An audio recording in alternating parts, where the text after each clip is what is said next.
Helicopters, gliders, and an IniSimulations A310 all coming to Microsoft Flight Sim as part of a free update to both Xbox and PC. The biggest update we've ever seen. My goodness, does this look awesome. Today I'll be talking about the potentially 9 aircraft that are coming to Microsoft Flight Sim, along with some new scenery and new dynamics, all being introduced as part of Microsoft Flight Sim's 40th anniversary update. It's a big one, so let's get right into it.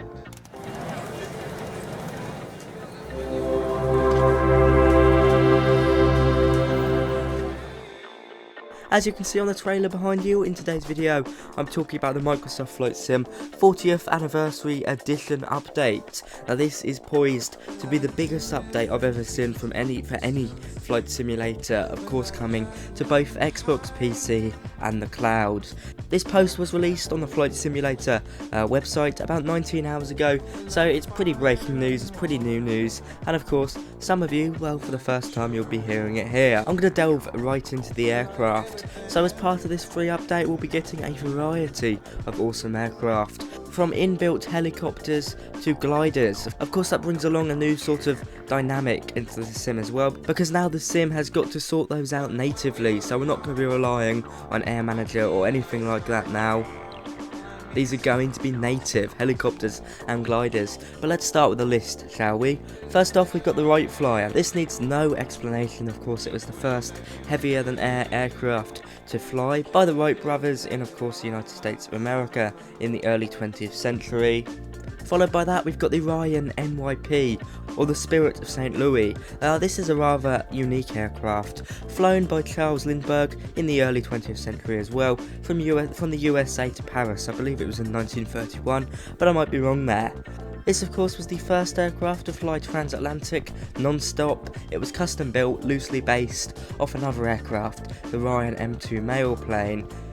Importantly, this aircraft's got no front windscreen, so you'll be looking at the side, which, like Lindbergh the pilot, you might need to find yourself using the rudders to skew your aircraft or yaw your aircraft to the left or right to give yourself a bit of a view to the front. But of course, Charles Lindbergh was a male pilot, so he knew how to fly planes with limited visibility, a sort of early pioneer of modern day aviation, I guess.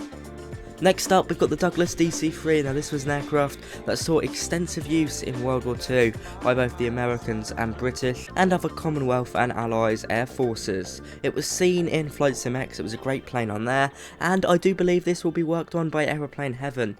So what Microsoft Flight Sim and the Asobo team are doing are basically going around working with developers. Aeroplane Heaven were meant to release the DC-3 as payware quite some time ago, but it seems they're working with Asobo to bring it to us for free, and from the trailer it looks awesome. And finally, for this category of the aircraft, we've got the de Havilland Canada 2 Beaver. Of course, a short takeoff and landing aircraft, still in use in some places around the world, and this plane will of course include floats, as you can see on the trailer, which means you'll be able to land it in water, which is always good fun, I find. So there we go, we've got 4 aircraft to kick this video off: the Wright Flyer, the Ryan NYP, the Douglas DC-3, and the de Havilland Canada 2 Beaver. All very unique, all very special. Of course, being a special update, all these aircraft in this list hold some sort of special precedent, whether it is in the real life world of aviation or in Microsoft Flight Sim. So let's move over to the helicopters now. Now we've got the Bell 407. This is an American aircraft. It's pretty common, with 1,400 being built,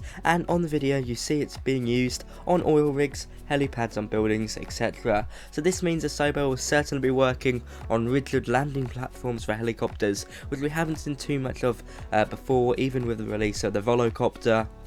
So this is something to bear in mind, and I'll be talking about that at the end. Now we've got a French general aviation aircraft. I'm going to pronounce this wrong, so if I've got any of my French friends in the comments, I do apologise. This is the Gumball Cabri T2. There we go, my French pronunciation was never good. This is a smaller, almost sporty helicopter used in the general aviation community. It's a bit different to the Bell 407, which is used for commercial purposes. 2 great helicopters. I'm glad they didn't just go for a single one. It's always nice to have a bit of variety. Now moving over to the gliders, we've got the DG, and I can't pronounce the next word, so I'm going to put it on the screen now. We've got the DG LG818 and the DG DG100 1E Neo. Now I haven't found too much about these gliders online, they seem to be pretty specific. I did find a bit about the DG100 Neo, but of course I'm showing some pictures on the screen now. Take what you will. Gliding has been done in Microsoft Flight Sim with external software before, and I think it's pretty nice.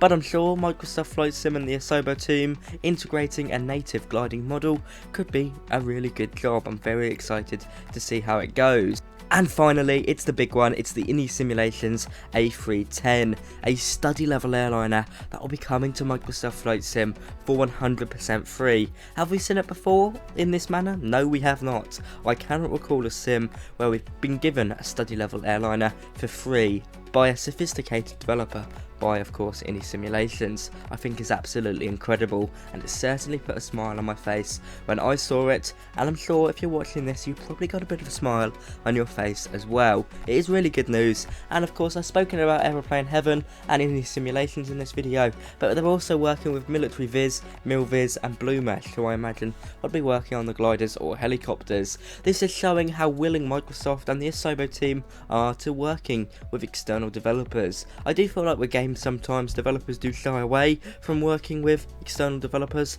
so I do think this is a really good thing. It's best for everyone. It means people's expertise can shine through, and of course Asobo don't get blamed for every single bug that comes through.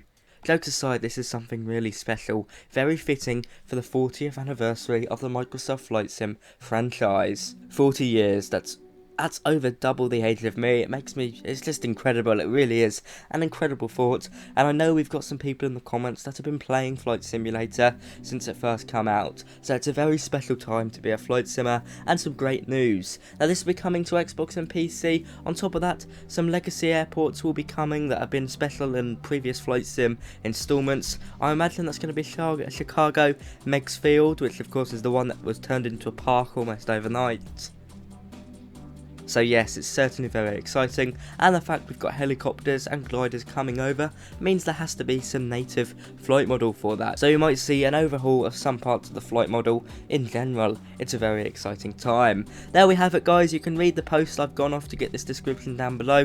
I do apologise for the slightly more boring background.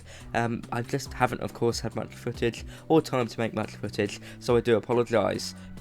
I'm just in the process of overhauling my channel memberships, so thank you to all those that donated free memberships in the past. It was much appreciated. More info on this in the future. Also check out my Amazon affiliate links for all the stuff I used to fly, film and edit down below. For me today that is all. I'll see you around. Goodbye.